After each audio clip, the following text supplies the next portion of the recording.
네, 간밤에 나온 글로벌 이슈들 콕 짚어드리는 시간입니다. 오늘은 또 어떤 키워드가 시장에서 주목을 받았을지 보도록 하겠습니다.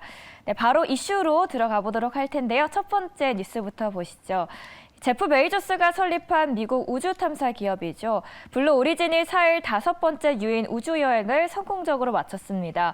이날 텍사스주 베논 발사장에서 6명을 태우고 약 10분간 우주까지 비행한 뒤 지구로 무사히 귀환을 한 건데요. 그들의 여정은 이랬습니다.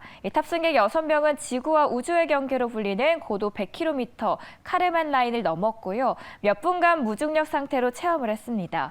이후 이들이 탄 유인 캡슐은 대형 낙하산을 펼치며 지상으로 내려왔고 재활용이 가능한 추진체도 자체 동력으로 무사히 착륙을 했죠. 한국에서도 이제 누리호 2차 발사가 코앞으로 다가오고 있습니다. 2차 발사에서는 1차 발사와는 달리 모사체가 아닌 실제 위성이 탑재되는데요.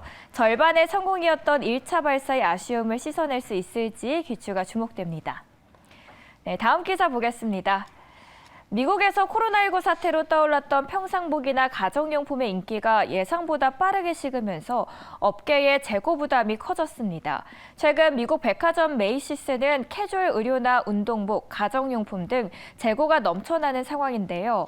코로나19 확산이 완화되고 일상 회복 움직임이 빨라지면서 소비자들이 회사나 사교 모임에 입고 갈 화려한 옷으로 눈을 돌리고 있기 때문입니다.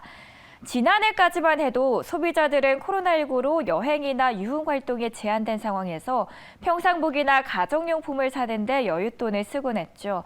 그러나 올해 들어서 인플레이션이 심화하면서 필수품에 대한 수요가 늘었고 동시에 여행이나 활동, 외식 등 경험 중심 소비를 지향하는 소비자가 늘면서 분위기가 빠르게 바뀌고 있습니다. 그 전에 코로나 품목의 수요에 맞춰서 공급을 늘리고 상품 유치에 공을 들이던 업계죠. 그런데 다소 급작스러운 변화에 과다 재고를 처리해야 하는 상황에 빠진 겁니다. 미국 유통업체 월마트는 1분기 재고가 전년 대비 33% 늘었는데 여기에는 소비 변화 예측에 실패한 것도 한몫을 했습니다. 제프 메이시스는 CEO에서 인터뷰를 했는데요. 소비 흐름 변화가 극적으로 일어났고 회사가 예상했던 것보다 빨랐다고 전했습니다. 메이시스는 올해 1분기 순매출이 전년 동기 대비 13.6% 증가했으나 재고를 처리하기 위한 할인 행사로 이윤폭이 줄어들 것으로 보고 있습니다. 애널리스트들은 올해 유통업계가 과잉 재고로 수익성이 악화하고 업체 간 할인 경쟁으로 이어질 것이라고 분석합니다. 미국은 한국보다 위드 코로나를 일찍 시작하면서 마스크를 벗었죠. 미국에서의 변화를 통해서 또 국내 시장의 분위기와 소비 변화도 앞으로 투자하시는 데 참고하시면 좋겠습니다. 또 다음 기사입니다. 최근 가상화폐 약세장이 지속되는 가운데 비트코인 가격이 39,000달러에 근접해 투자자들의 관심을 모았습니다. 루나 테라 폭락 사태 이후 3만 달러 부근에서 거래되던 비트코인이 이날 5%대 급등했고요. 가상화폐 시장을 둘러싼 투자 심리가 소폭 개선되고 있다는 보도가 나왔습니다. 앞서 비트코인은 지난해 11월만 해도 인플레이션에 대한 해지 수단으로 주목을 받으며 사상 최고가 6만 8천 달러를 기록한 바 있죠. 다만 올해 들어 연준의 금리 인상 불안감과 또 지정학적 리스크 우려 속에 상승분을 반납하며 4만 달러까지 밀려났습니다. 여기에 지난달 또 가상화폐 루나 테라가 99% 가까이 추락하며 비트코인 역시 동반 하락세를 피하지 못했고요. 2만 5천 달러까지 주저앉았습니다. 이를 두고 KT 스톡턴 설립자는 최근 비트코인에 대한 투자 심리가 개선되며 반등의 시그널이 나타나고 있다고 진단했습니다.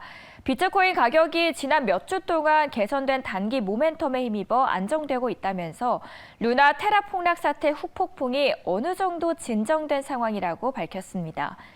그리고 돔드마크의 TD 순차 모델에서도 비트코인 단기 반등 신호가 나타나고 있다면서 연준이 과도한 금리 인상 정책을 단행하지 않을 경우 비트코인 가격이 상승세를 이어갈 수 있을 것이라고 전합니다. 이와 관련해 가상화폐 투자 애널리스트들도 연준의 금리 인상 정책이 향후 비트코인의 가격을 결정할 것이라고 전합니다. 만일 연준이 공격적인 금리 인상 정책을 철회할 경우 가상화폐 시장에 상당한 유동성이 공급될 것이고 또 비트코인이 지난해 11월 기록한 52주 신고가를 경신할 수 있을 것이라고 밝힙니다. 이번 분석을 통해서 앞으로 가상화폐와 관련된 국내 기업들의 향방과 또 앞으로 다가오는 FOMC에서 연준의 결정에 따라 영향을 받게 될 암호화폐 전망도 보시면 좋겠습니다. 네, 그리고 일론 머스크가 트위터 인수 계약을 파기할 수 있다고 경고했습니다. 머스크 CEO의 법률 대리인 변호사가 트위터 최고 법률 책임자에게 이러한 내용을 담은 편지를 발송한 건데요. 링글러 변호사는 트위터가 가짜 계정에 대한 자료를 제공하지 않는다는 점을 지적하면서 계약 파기 가능성을 언급했습니다. 그는 트위터가 인수계약상 의무사항을 위반한 것이기 때문에 머스크 CEO는 인수계약 파기를 포함한 모든 권리를 갖게 된다고 주장하고 있습니다. 즉 머스크 CEO가 관련 자료를 제공받을 권리가 있다고 다시 한번 강조한 겁니다. 머스크 CEO 측은 트위터 인수자금 마련을 위해 가짜 계정 자료가 필요하다고 밝히고 있습니다. 하지만 일각에서는 머스크의 이런 움직임이 한두 번이 아니기 때문에 인수가격 제압상을 위한 전략이 아니냐는 분석도 나오죠. 트위터가 하락한 이유도 역시 머스크와 이어져 있습니다. 앞서서 일론 머스크는 트위터를 주당 약 440억 달러 인수하겠다는 제안을 했었지만 인수 과정에서 트위터가 이른바 가짜 계정이 얼마나 되는지 제대로 공개하지 않고 있다며 인수를 보류하겠다고 밝힌 뒤 트위터와 공방을 이어가고 있습니다. 이번 트위터의 주가는 또 개장 전 6%대 넘게 급락을 했는데요. 머스크의 이번 발언이 또 어떤 결과를 가져올지 주목되는 부분입니다. 이렇게 잠든 사이 나온 따끈한 외신 4가지 함께 보셨습니다.